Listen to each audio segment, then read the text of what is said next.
Today I was going to go over some binoculars and a monocular. I've got 3 different models of Vortex. I've got the Vortex, the 8x32 Diamondback HDs.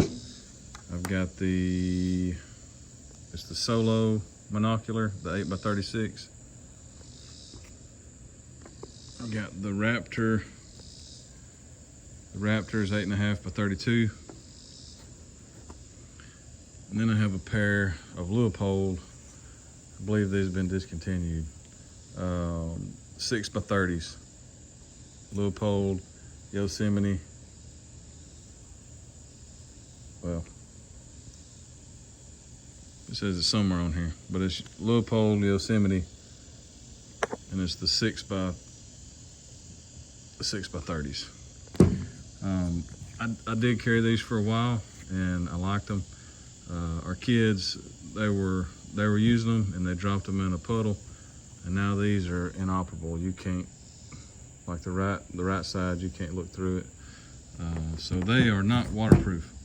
The Raptors, I like these. These seem to have good clarity, but that's the model.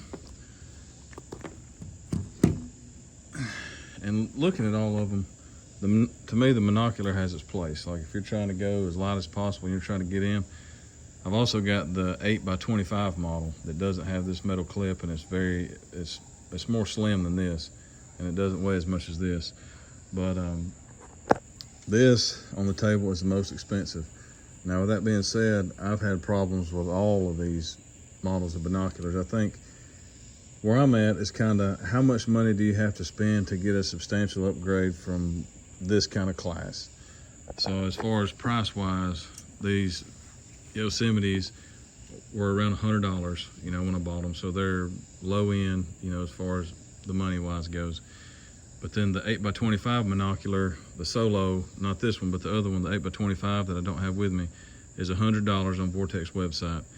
This 8x32 or 8x36 here monocular is $169 on Vortex's website. This is not the first one I've had. I like these, but this eye cup always will come off, especially if it's freezing. If it's freezing or below freezing outside, the glue will just come undone on this, and it'll come completely off in your hand. So, but it's very simple operation. You know, you just have this one here, this one adjustment, and you're good to go on the monocular. These, same deal with the Raptors. The eye cups have came off on these. It just, you know, after going to Cabela's and feeling like the Vortex, the Vipers, and some of their more kind of high-end models, these just feel clanky. The eye cups, they just kind of feel clanky and just kind of cheap. But this is every one I've had from Vortex, that's where they mess up.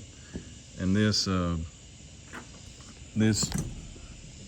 let's see, this HD model here, you know, this is not the first one of these I've had. And this one, I don't know if you can see that, but that's not supposed to do that. It has came loose. These eye cups, again, they'll come off, they'll spin. I've super glued this one.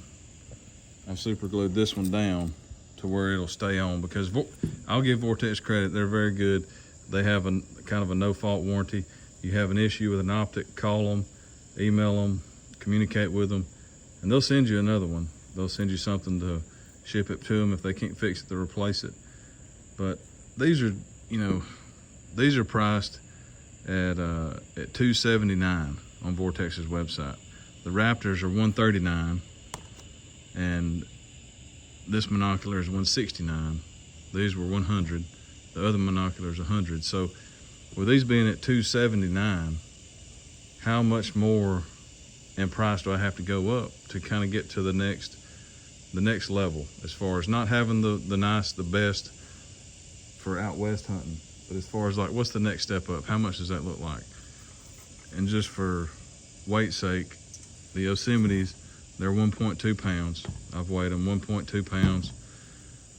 The Raptors, these were right at a pound. These were right at about 16 ounces. The monocular, it came in at 9.7 ounces. So you're under 10 ounces with the monocular. And this one has the metal clip. So the 8x25 is even lighter, but I don't have it with me. And then the Diamondback, the HD 8x32s, they come in at a pound. So they're at 16 ounces also. So them the Raptors weigh pretty much the same. Yosemites are a tad higher as far as weight goes, and the monocular being the lightest. But optically, I can't really tell a difference. Of course, these are inoperable, but as far as these go, there's not a substantial difference in these. So if you're looking at the binoculars and you're considering, these are good, but as far as durability, if you're going to use them every time you go hunting, use them and abuse them, they're good, but I just don't know about $279. Are there other brands out there that have a little more durability, maybe comparable glass? I don't know, but I'm willing to look and see. So what kind of optics are you using? Are you using binoculars or monoculars? What kind of glass do you use? How much do you spend on glass? I typically hunt forest areas, so you know we're generally close in until leaf off, and but this is what I've been using, mainly these Diamondbacks, and I've been using them, and they've done okay, but it's just these always come off. This is came loose here, and so I'm just kind of looking for something else. I may just sell them all and try to get an upgrade, but I don't know how much of an upgrade it would be versus money spent. Is it even going to be worth it? So what's been your experience? What's a good binocular brand? What's a good optic brand for your money? I've heard people talk about Maven. I know Leupold has some other options now. So what's everyone using? I'm just kind of interested. Good luck to you.